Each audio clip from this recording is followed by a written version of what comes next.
Hello there. Many self-help books are boring and written in a complex language that many people don't enjoy. So in this book, Rewire Your Anxious Brain, I have used real life experiences and people talking to each other and learning these concepts in simple, practical manner so people can apply these tools right away.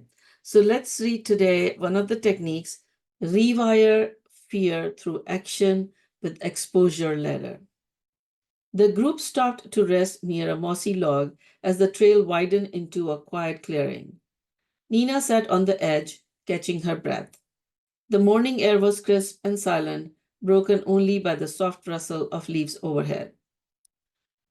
You ever really want to do something? Nina said, adjusting her sleeve, but your brain plays out every possible way it could go wrong, and suddenly you are paralyzed?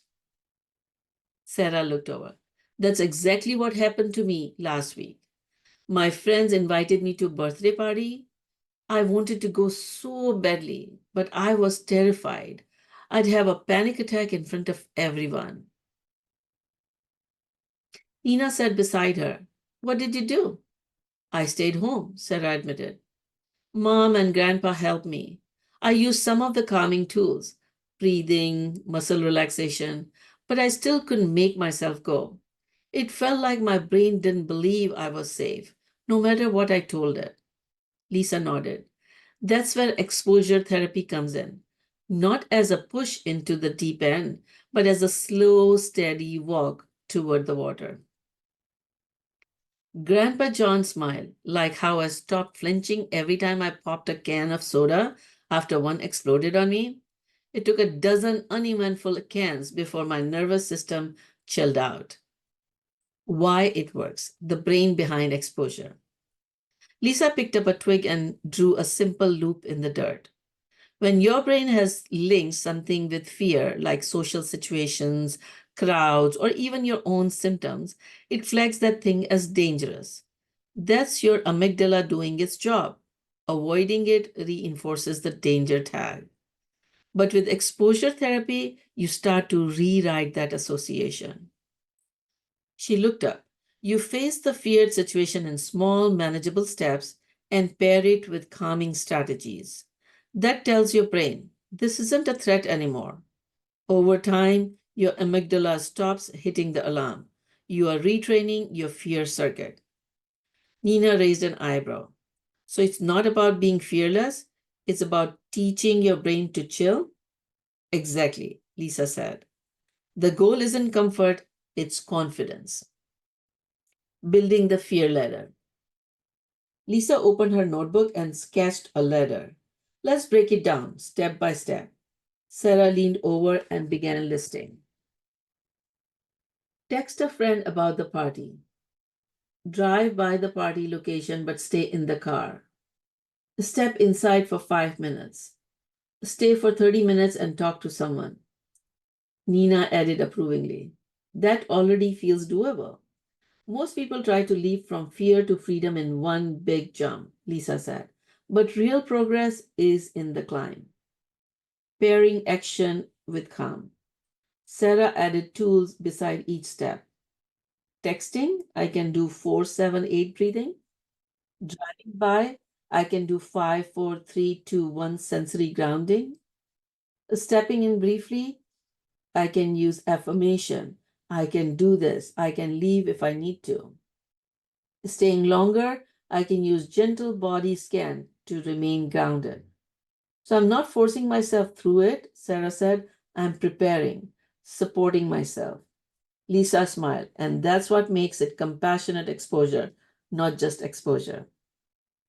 Practice in motion. Sarah glanced at her phone. Okay, I'm doing it. She typed out a message. Hey, what time are people showing up to the party? Thinking about coming? Smiley face. After she hit send, she exhaled. That wasn't horrible. Not horrible is a win, Lisa said. Every time you take a small, supported step, your brain learns something new.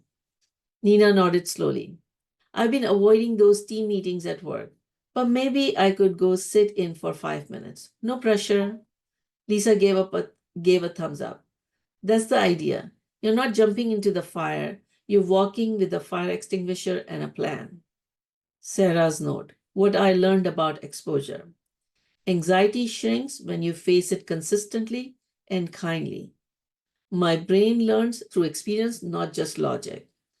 I don't have to wait until I feel brave to act brave. Pairing exposure with calming tools builds trust with my nervous system. Progress is equal to one gentle step at a time. Try this. My fear ladder. Think of one situation you've been avoiding. Now try this. Name 3 to 4 small steps that gradually lead toward it. Match each with a calming tool you have learned. Pick one step you could practice this week and reflect afterward. How did it feel? What helped most? Lisa kept her pen and tucked it into her bag.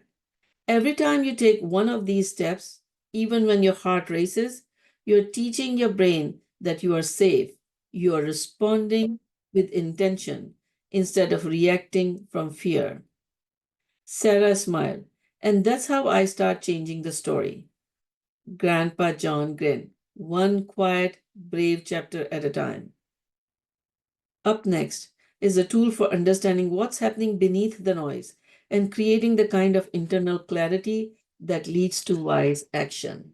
If you want to read more and learn more of these practical tools, you can order your copy of Ultimate Toolkit to rewire your anxious brain today by clicking the link given. Till next time, Dr. Rozina.